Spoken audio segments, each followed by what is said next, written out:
Ascolta, c'è un problema, noi non possiamo più rischiare.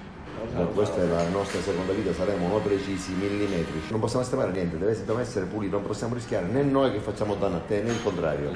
Capito? Perché mettiamo un'altra società? Perché un domani qualunque cosa della vita, quella la pompiamo, ricavi, soldi, cassa, in modo tale che se c'è un problema noi abbiamo una possibilità di fuga.